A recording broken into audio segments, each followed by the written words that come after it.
Hey, what's going on, guys? This is Aaron Pirelli. I just wanted to give you guys a quick tutorial real fast on high percentage, high productive baits as far as going out jerk baiting this fall. They're actually great patterns to use in the spring also, the colors and the combinations that I have that I want to show you. But let's just get right into it, okay? Because we'll know how to make it as easy as possible and as simple as possible for you to go out there and have a better shot of catching smallmouth and largemouth bass, okay? I'm going to show you some of my basic colors, and later on we're going to talk about this real quick to let you know, because I don't like to bring a lot of jerk baits with me. I don't like to bring a lot of bulk packaging with me when I'm going out there as far as gear and everything else like that. I just want to keep it real simple because I know I'm going out there jerk baiting that day, okay? Here's some of my colors right here. I am a die-hard 100% Megabass guy. If I'm going out jerkbait fishing, I'm using Megabass products. And I'm using dominantly green baits with a couple other pieces thrown in there, okay? I like the 110 series. Most of my baits, like you see right here, and I always keep hook bonnets also, make it a little bit easier for you to tie your Palomar knot on there. If you're not using a Palomar knot and you don't want to work with it, you can go what's called a double Davies knot to tie your line to your split rings, okay? Because then you won't have to use the treble hook bonnets, okay? Let's get right into it. Color wise, 1 to 4 foot range, I'm going out there. I'm using a GP Pro Green, okay? Pro Green bait, sometimes I like to add a little bit of a black dot, okay?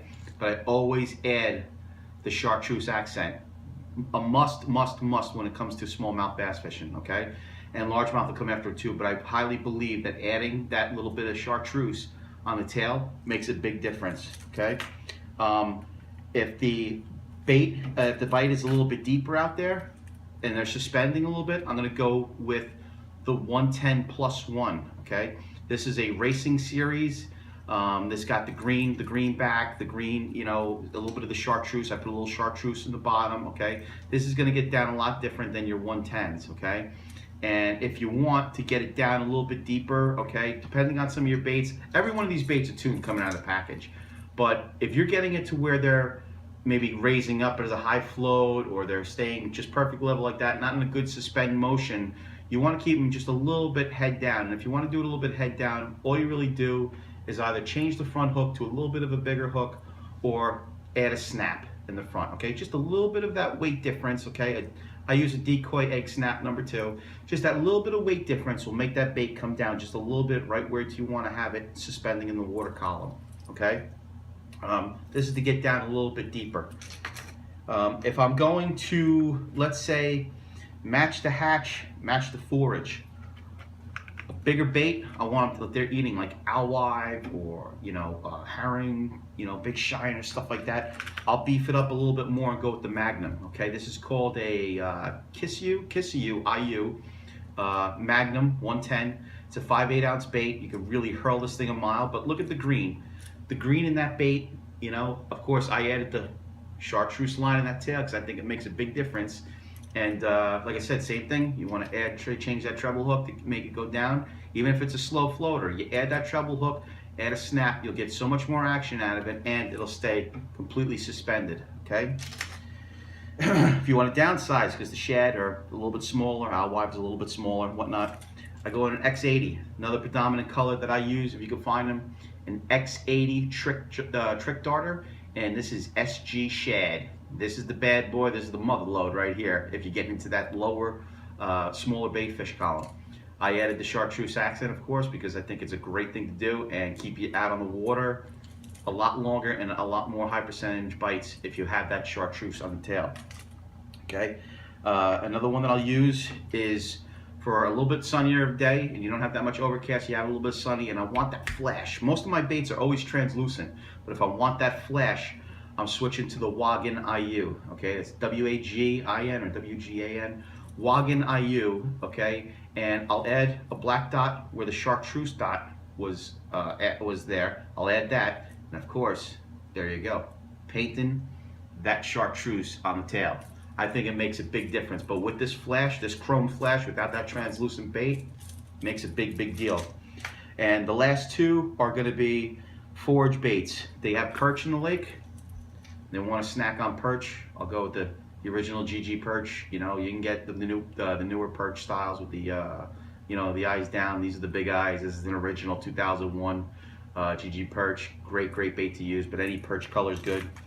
And also the old bread and butter right here, the Pro Blue. The Pro Blue from Megabass, phenomenal. Probably one of the best baits ever made. Sometimes I'll add the chartreuse to them, sometimes I won't, okay? Most times I don't, because this bait really calls them out without having to do that. This is a 2000 model, and I don't really want to ruin a 2000 model if I don't have to, if it's going to catch the baits anyway. Okay, let me put these all back in here. I'm just going to tell you real quickly about this box.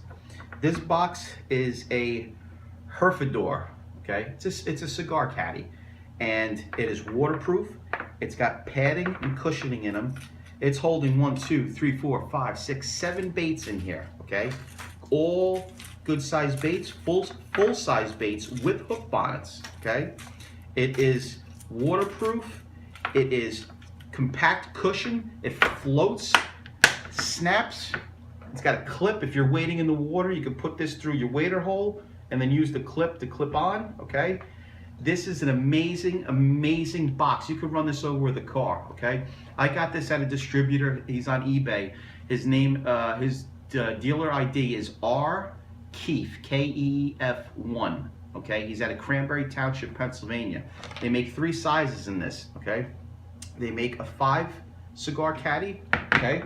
They make a 10 cigar caddy, which is just a little bit taller, okay? A little bit taller in height, and then a 15. I use these for my baits. I use this for the stuff that I need to bring as far as tackle wise. I'll bring also, if I want to put a little more accent on that jerkbait, I will use the Sharpie Supersonic Yellow. It's probably the best matching chartreuse color there is that Megabass has when they put on their baits. I think it really calls them out. If you want them to find that bait, that chartreuse line really makes a difference. Now, when you're dealing with treble hooks and you're dealing with jerk baits and whatnot, excuse me, what you want to do, you bring the essentials. Bring yourself extra hooks with hook bonnets, split rings, already ready to go, okay? That's a must, okay? Bring yourself a thing of snaps so you can change out the bait quickly, or if you want to add a little bit of weight to keep that nose down, suspend in the water column, okay? Obviously, a pair of pliers. You need to get those hooks out as fast as you can, okay?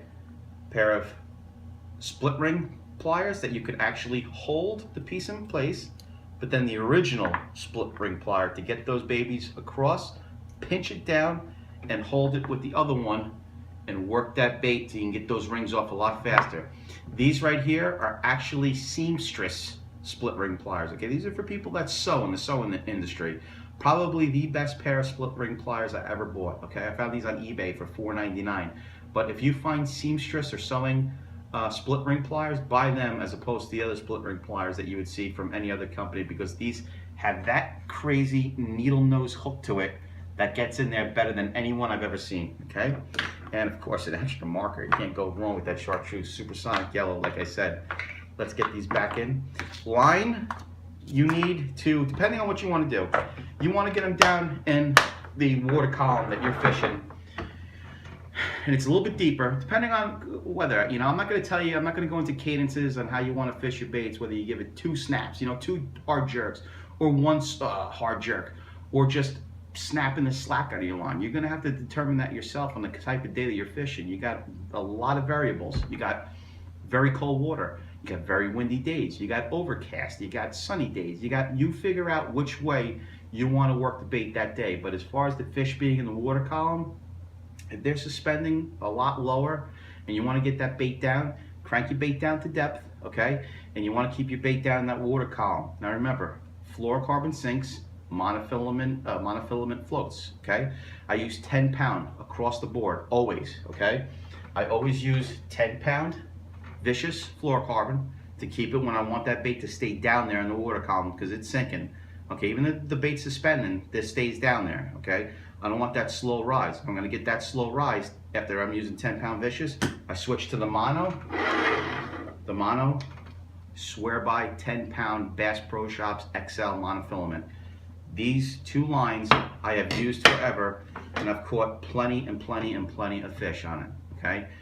These one I stick with fishing here in the Northeast. I've won plenty of tournaments all on jerk baits, and these are my high percentage baits. And the high percentage line and a jerk bait is one of the best tools you can use out on the water. Okay, a rod I like to use, you know, everybody's different.